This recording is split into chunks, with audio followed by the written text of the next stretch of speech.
Who's got an intimate, deep understanding of their target market? Who's profiled their ideal patient? Who really knows their ideal patient in depth? Have they named them? Is their picture sticking on your video when you're doing videos about your treatments and about your clinic?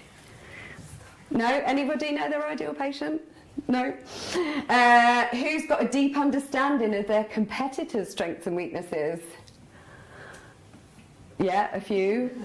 I would strongly suggest look to see what's happening in your local market, see what people are doing well, what they're doing not so well. And then if you know, for example, that people are perhaps getting treated, like Richard was saying earlier, 15-minute on a conveyor belt, seeing different practitioners every time, or even seeing a non-medical person for their consultation, whatever it is that they're doing not so well, you can say in your marketing and your messaging, this is how we treat our patients here. We sit down, we listen, we give you an hour, we give you time to reflect. You can go away and think for a couple of weeks. If you can verbalise your patient promise and put it on your website and say, this is the standards that we adhere to, and this is why we're different, you're not bad-mouthing your competitors, but what you are doing is wearing that red shirt and standing out from the crowd in a way that matters to the patient. So when you're doing your videos for your websites and your social media, you can say, are you fed up of being pushed around from pillar to post? Are you fed up of seeing a different practitioner every time? If you ask those questions to get engagement, that's a good way of getting people that have been elsewhere for treatments to come to your door. Because now it's quite difficult to differentiate. Most people will only be able to differentiate you based on price because they've got nothing else to go on. But if you can stand out from the crowd in terms of service and what you deliver, but in a way that matters to the patients, then you can say, this is how we treat people here, these are the brand standards that we adhere to, this is our patient promise, and this is how you can expect to be treated every single time, no matter who you see every time you come to our clinic. So raise your hand if you've got clear objectives and tangible goals for your marketing. Yeah. Okay, couple more there. Cool. So, what's your game plan? If you don't know where you're going, you'll just end up someplace else. And it's true, if you don't know where you're going, you're never going to get there because you don't know where there is. So you need to have a clear definition of what you are trying to achieve, why you're trying to achieve it, and how you're going to get there. And then you know what it's like, the road to success is never straight, is it? It's always a bit like this, and it goes backwards and forwards. It's a bit like this, actually. Funny and wonky. So it's being able to see visibility of everything and being able to adapt, improve, measure and change, but making sure that the end goal is always in mind. So when I work with my clients, we get, I mean, this is like a 40-page document, not everybody is into that length of detail, so we can cut it down, but that's the type of business plan that we go through. So you don't, like I say, you don't have to go through 40 pages. It's also available in Word, so you can delete appropriately. But it's that level of detail, and then it's not just a case of shoving it in a drawer, forgetting about it. It's a working document, because obviously it is changing constantly. New competitors will open up. What worked yesterday won't work tomorrow, and certainly what worked last year won't work today. So it's all about being adaptable and aware of where you're going with the end in mind. So plan to be one step ahead. Aesthetic businesses have always got long-term goals and objectives.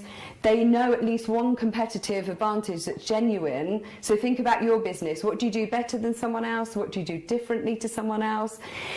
Even if you're not quite sure and you're brand new and you've just done some basic training, what niche do you want to develop? How do you want to become known? You know, and it could just be one thing, but as long as that one thing is enabling you to wear that red shirt and stand out from the crowd, you're going to attract patients in the right way.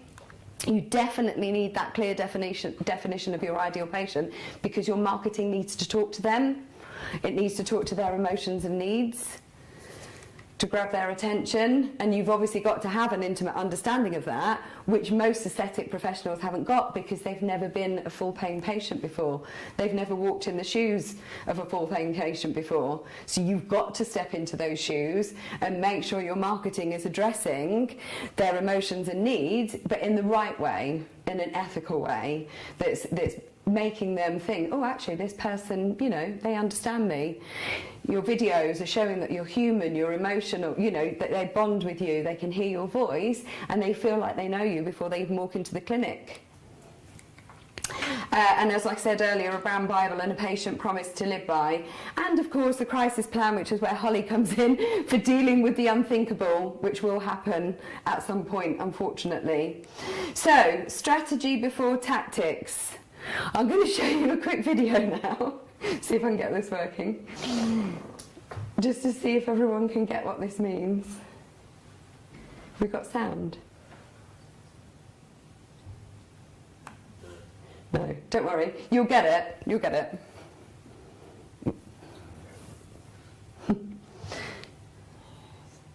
Why would you So he's getting ready, isn't he? He's all macho, preparing, limbering up.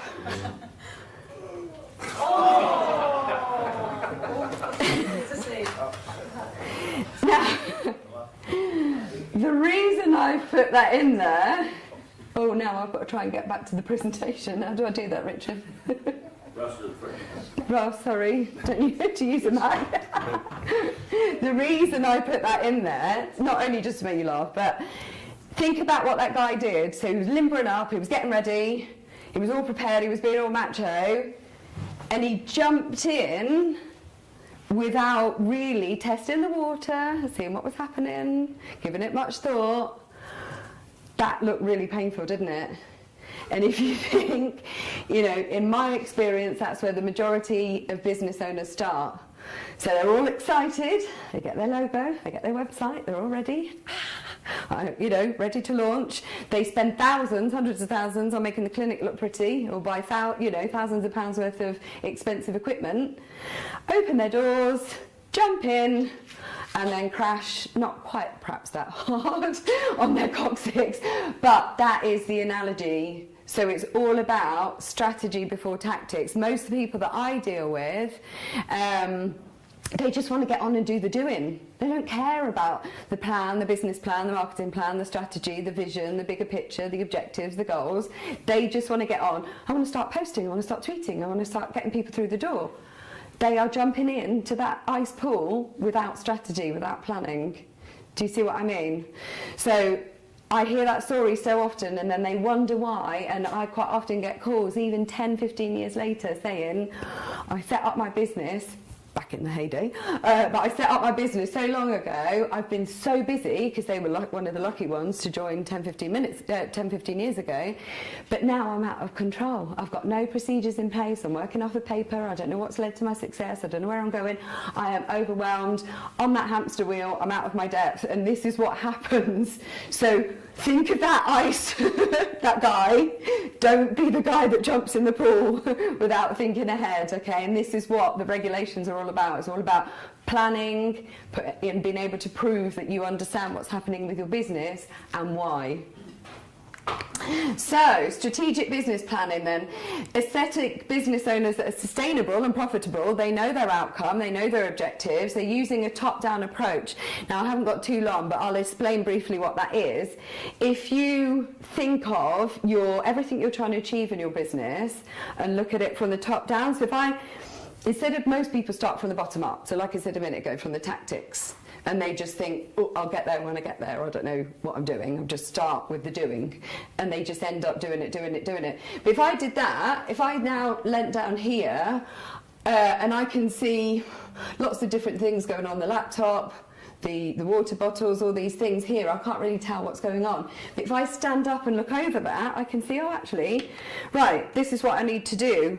So top-down thinking, if you plan with the outcome in mind, so in 5 years this is where you want to be, then it will enable you to work backwards. So 5 years' time here, year's time, 6 months' time, a month's time. So just think top-down approach and then work downwards rather than what everybody else does from the bottom up.